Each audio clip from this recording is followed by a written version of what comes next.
Study wise में आप लोगों का स्वागत है। जैसे कि आप लोगों को बताए थे हम कि ऑब्जेक्टिव आप लोगों के सामने लेके आएंगे, ठीक है ना। ये तो संस्कृत का ऑब्जेक्टिव लेके आए हैं। किसको लेके आए हैं? संस्कृत का ऑब्जेक्टिव बहुत ही इम्पॉर्टेंट ऑब्जेक्टिव है जो कि पूछा अक्सर जाएगा, ठीक है ना, अक्सर पूछा जाएगा ही। संस्कृत का है, ठीक है। आज 10 ऑब्जेक्टिव, कल 20 ऑब्जेक्टिव, ठीक है ना। तो लगभग आप लोगों को 100 ऑब्जेक्टिव ऐसा दे देंगे जो कि उससे बाहर आने का संभावना बहुत ही क्या रहेगा, कम रहेगा, ठीक है ना। आ सकता है, मान के लिए आपको हम 500 ऑब्जेक्टिव देंगे। कितने ऑब्जेक्टिव देंगे? 500 ऑब्जेक्टिव देंगे, उसमें 50 ऑब्जेक्टिव आपका बन जाएगा, ठीक है। तो देखिए समय कुछ ज़्यादा हम नहीं लेंगे, ठीक है ना। चलते हैं बोर्ड की ओर, ठीक है। सबसे पहला देखिए संस्कृत का ऑब्जेक्टिव है। कौन सा है? संस्कृत का 10th क्लास का संस्कृत का ऑब्जेक्टिव, ठीक है। आप लोग को सबसे पहले बधाई देना चाहूँगा 2025 1/1/2025 के आप लोगों को स्टडी वाईजी की तरफ से आप सबों को हार्दिक हार्दिक बधाई, ठीक है। तो इसके साथ अब चलते हैं। देखिए अमृतम का क्या अर्थ है? अमृतम, अमृतम एक शब्द है। क्या है? एक शब्द है। उसका अर्थ क्या है? अच्छा है, बुरा है, खराब है? इसका क्या अर्थ है ये बताना है। देखिए अमृतम का क्या अर्थ है? ऑप्शन में है क्या?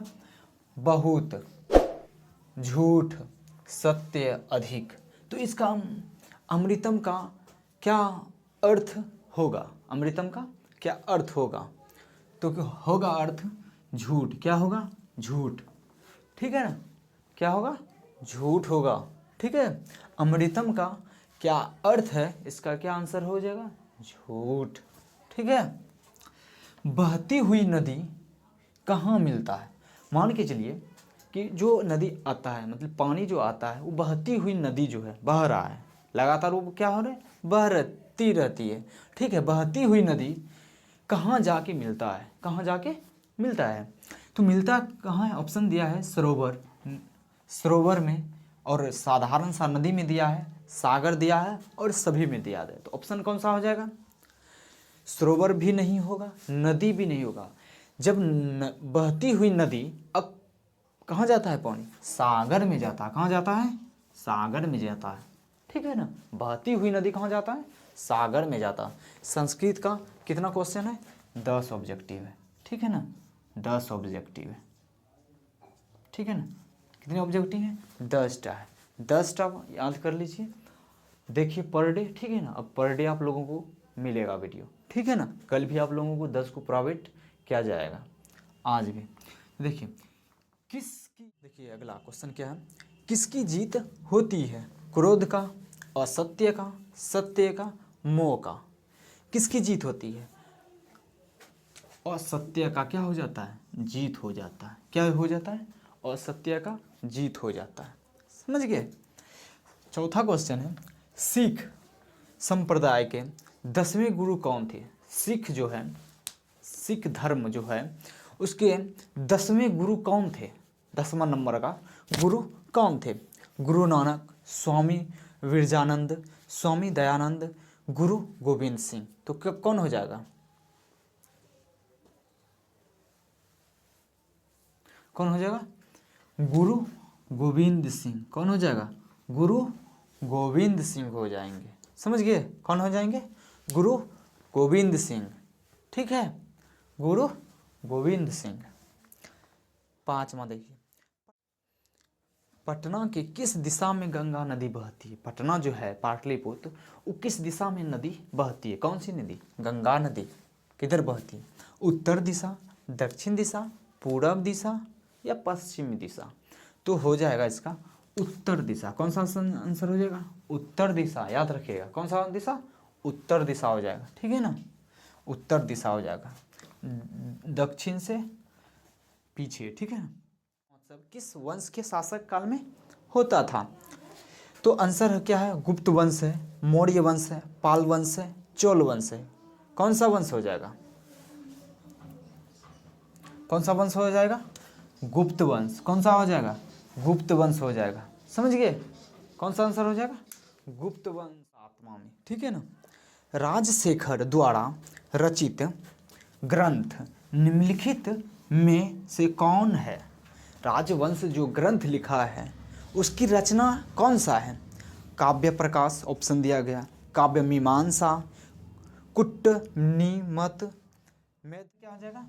काव्य मीमांसा। क्या हो जाएगा आंसर? काव्य मीमांसा। समझ गए? देखिए जो ऑब्जेक्टिव है एकदम उसको याद करते रहिए। पर डे हम 10 ऑब्जेक्टिव देंगे, ठीक है ना। उसके बाद लास्ट में आपको टोटल सब्जेक्टिव हम बता देंगे इम्पॉर्टेंट, ठीक है ना।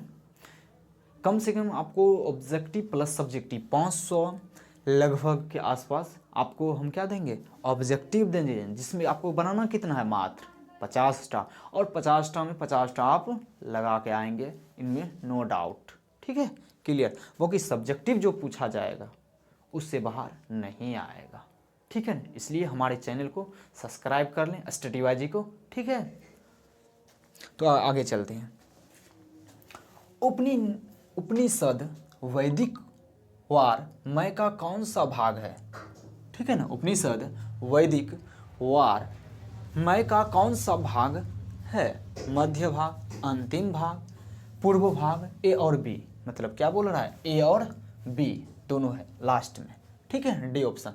लेकिन कौन सा हो जाएगा? आंसर में हो जाएगा अंतिम भाग। कौन सा होगा? सिर्फ कंफ्यूज नहीं होना है, एकदम बढ़िया से देखिए वीडियो। कौन सा भाग? अंतिम भाग, लास्ट भाग हो जाएगा, ठीक है ना।